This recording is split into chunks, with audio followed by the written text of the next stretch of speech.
Hello everyone and welcome back to the garden.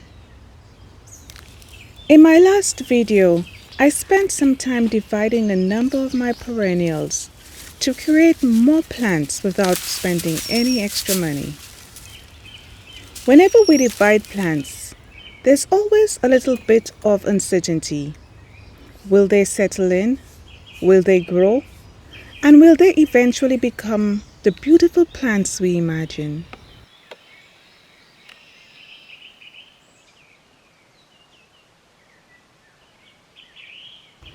Well, it's been a little while since then, and today I'd like to show you the next step in their journey.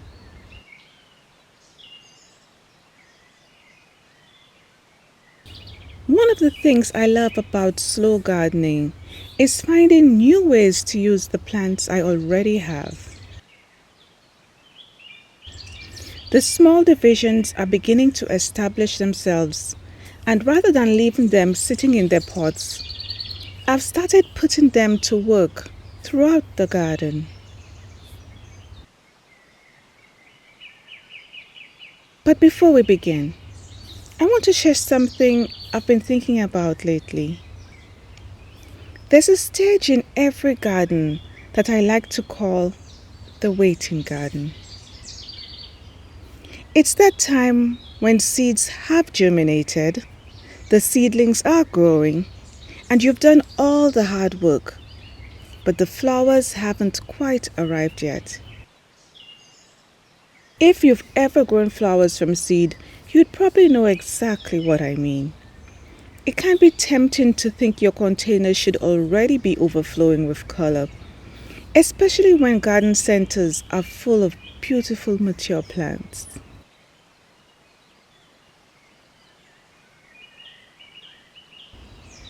But I've learned that this stage doesn't have to feel empty.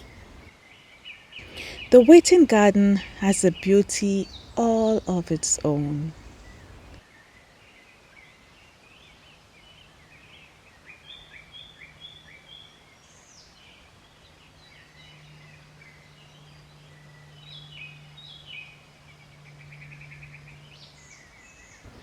Today, I'd like to show you how I create container displays that look full and interesting while I patiently wait for those little seedlings to grow into the stars of the show.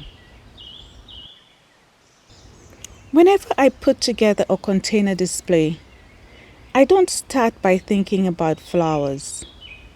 I start by thinking about the whole picture. Beautiful displays don't come only from blooms. They come from layers, texture, shape, color, and even the containers themselves.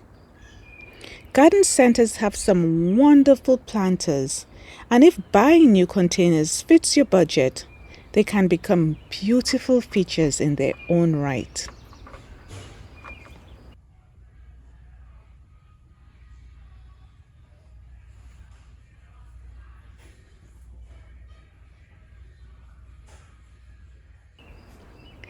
But one of the joys of gardening is creating something personal. Some of my containers are store-bought. Some I've collected over many years.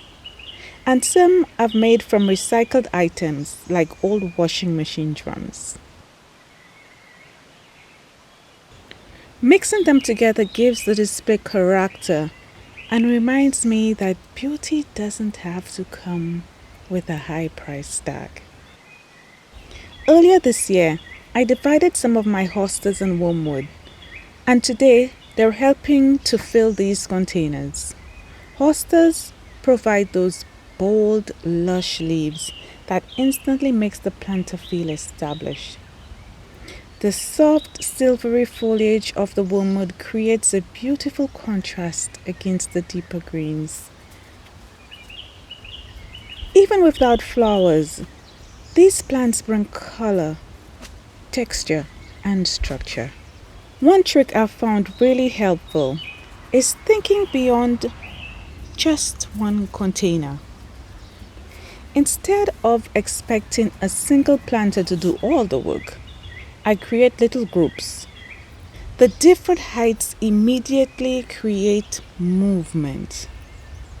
The large tropical leaves of the cannas draw your eyes upward, while the spider plants soften the arrangement and help connect everything together. Even though each pot is simple on its own, together they create a display that feels much fuller.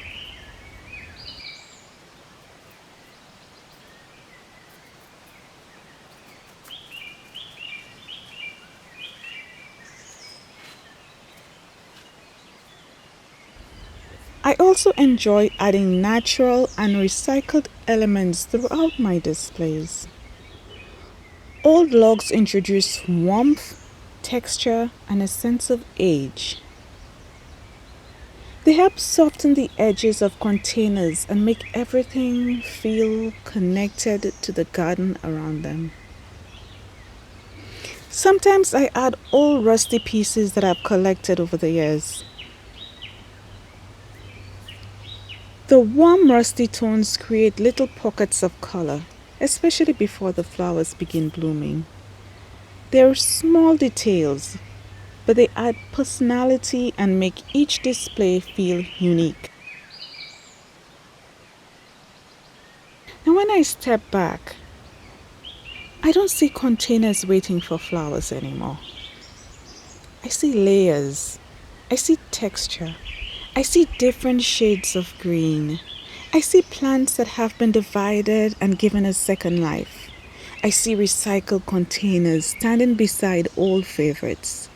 And I see a garden that is quietly growing into itself.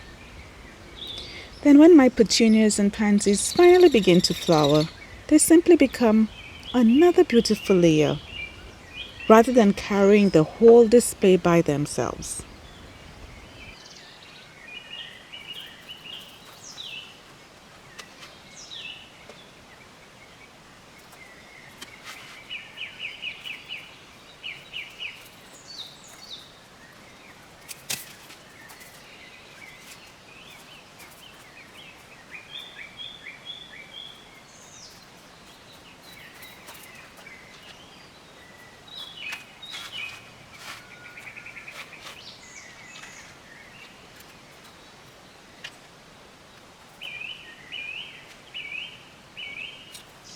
I think one of the greatest lessons gardening has taught me is that every season has its own kind of beauty. Sometimes we celebrate the flowers, sometimes we celebrate the harvest, and sometimes we simply learn to appreciate the waiting. If you're growing from seed, don't be discouraged if your containers don't look finished just yet. Look around your garden. You may have everything you need to create something beautiful while you wait. Perhaps there's a hosta ready to be divided, a piece of driftwood or an old log with wonderful character, an old chair, an old tricycle, a favorite container tucked away in the shed, or even an old washing machine drum waiting for a second life. Gardening doesn't always have to be about buying more. Sometimes it's about seeing familiar things in different ways. Thank you so much for spending a little time with me in the garden today. I'd love to hear from you in the comments. How do you keep your containers looking interesting while you're waiting for your flowers to bloom? And if you're enjoying following the slow gardening journey, I'd be delighted if you'd subscribe and join me as we continue discovering the beauty that's found in every stage of the garden. So, until next time, happy gardening, and don't forget to enjoy your own waiting garden.